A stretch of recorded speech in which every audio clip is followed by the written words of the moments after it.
Hello guys, welcome po dito sa Learn Forex. So, sa araw na to, huwag ka munang mag-trade. Huwag ka munang mag-trade kapag hindi mo napanood ito.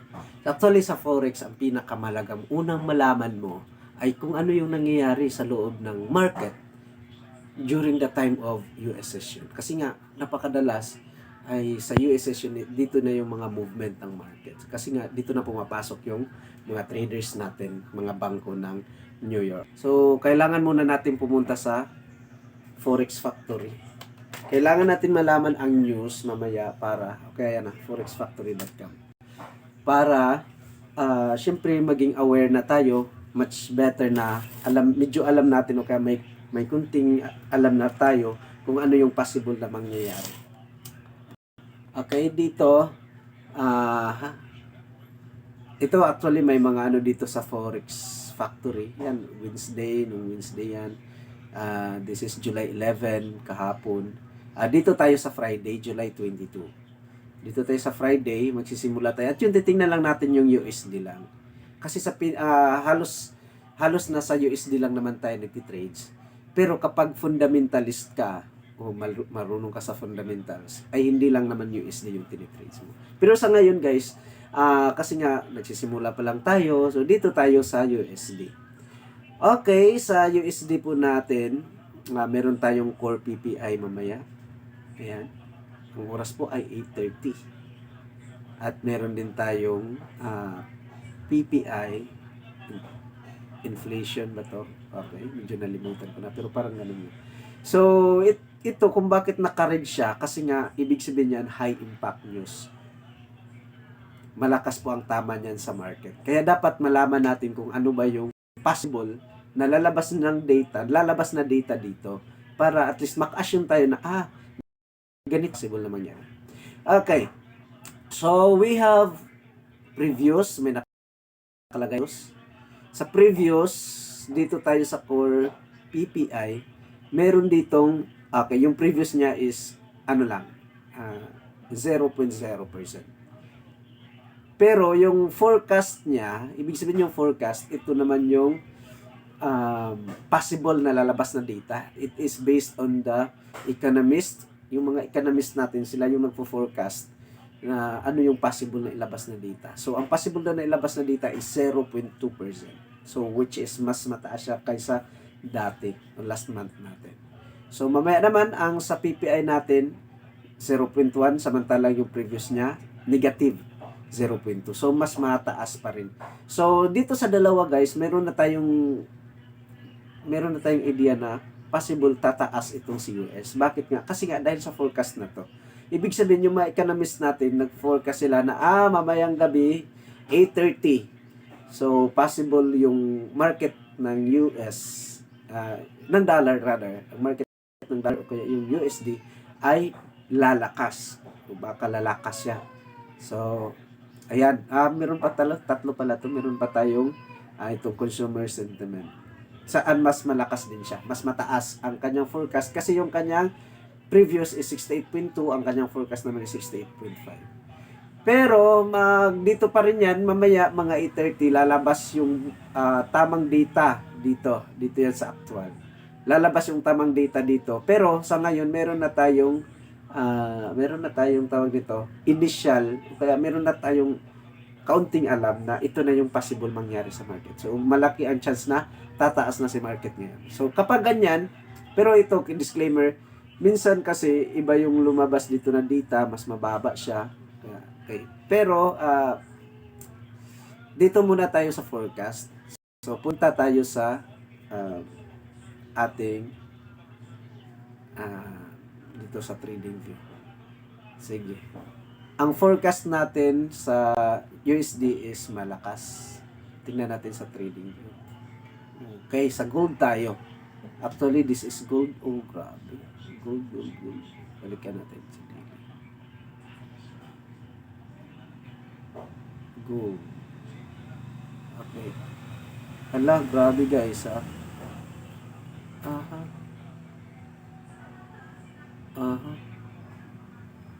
Okay, ito yung, linisin muna natin kasi nga nag-charting ako dito sa iyo. Linisin muna natin to. Okay, ayan. Okay. Sayang, oh. Okay, so ito na. Ibig sabihin, ang target natin o kaya ang alam natin base doon sa possible na lalabas mamaya ay mas malakas si USD. So kapag malakas si USD guys, possibly itong si gold bumababa to. Bababa si gold. Kapag kapag malakas si USD. So if you're going to see, ayan o, andyan na siya sa this is daily support or resistance. Daily resistance na tayo. Tingnan natin sa ano niya. Ano to? Weekly niya, weekly. Okay, so sa weekly, ayan na. Okay, sa weekly, pwede na siya dito. So nasa resistance na tayo sa weekly. Okay, yan yung weekly natin, weekly resistance. Sabi sobrang taas ng ano dito. Ayaw ko dito sa weekly. Masyadong mataas. Sa daily na lang tayo, guys. Punta tayo sa daily. Analyze natin si gold. Ayan. Okay. Okay, dito tayo. Ayan. Okay. Okay. So, ang possible na mangyari base doon sa ating analysis, bababa si gold kasi nga malakas si USD. Kapag malakas kasi si USD guys, malamang nangyayari, bumababa si gold, bumababa siya. Pero medyo careful tayo kasi medyo kahit alam ko nasa ano tayo nasa range tayo dito sa kay gold. Pero mag-ingat kayo kasi nga naka-form siya ng uptrend si gold. Pero base sa news mamaya, possible bababa si gold. So kapag bababa si gold, okay, tingnan natin dito.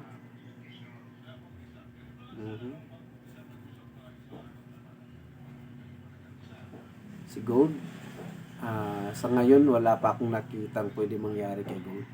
Pwedeng pagdating ng news, aabot dito si gold. Ito ba? Hindi, possible dito, kung saan siya banda. Pwedeng aabot siya kung saan yung ano niya. Possible siya dito o kaya kapag bumaba man siya. Pero kasi nga sabi natin, tumama na siya sa resistance. So possible na bababa na si gold. Merong possibility na bababa si gold. At hindi natin alam kasi may news mamaya. Possible na punta pa yan dito.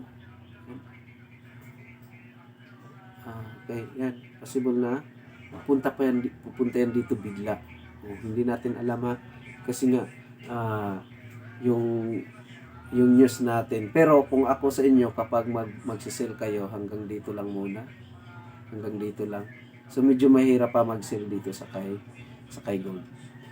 Kasi yung news natin parang magka-contradict siya dito sa formation ni gold. Pero nasa resistance na, malaki ang chance. Kaso nga lang, hindi pa niya nabutas.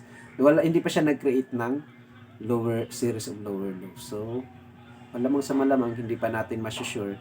Okay, punta tayo sa 15 minutes kung mayroon na siyang lower lows. Okay. 15 minutes na ito. Okay, 15 minutes. Okay. Ay, okay. Kung magsisil tayo, saan tayo pwedeng mag-sell dito? Okay. So far, meron na siyang na-break dito sa 15 minutes. Ito. Okay, na-break niya na to. Sa 15 minutes lang to time frame. 15 minutes na frame. Meron na siyang na-break dito. Ayan. Okay. At yan, kung nahabol ko kanina, nakapag-sell na sana ako dito. Ito. Nakapag-sell na sana ako dito. Dito lang. Yan, ganyan lang. 1:2 lang tayo. 1:2. So, hindi tayo nakahabol. Malapit na sana tayo sa TP, guys. Okay, so meron na siyang nabutas dyan.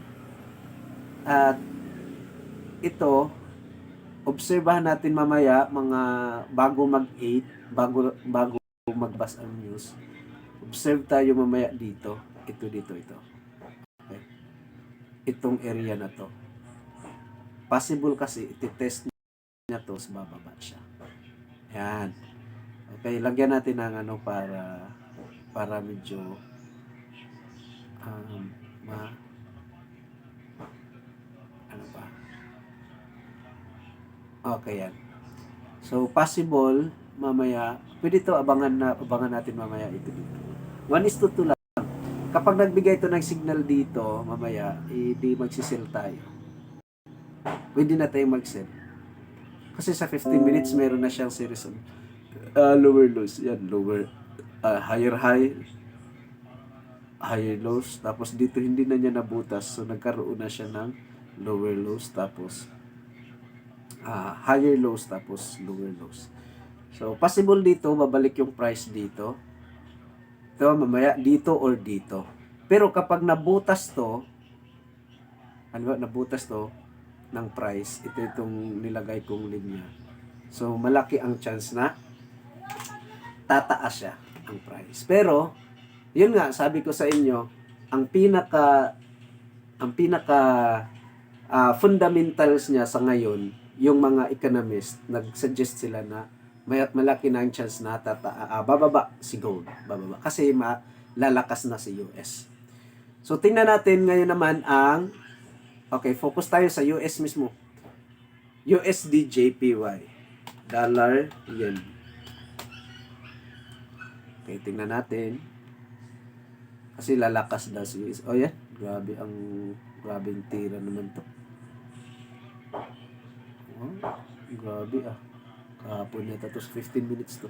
Okay, let's go sa daily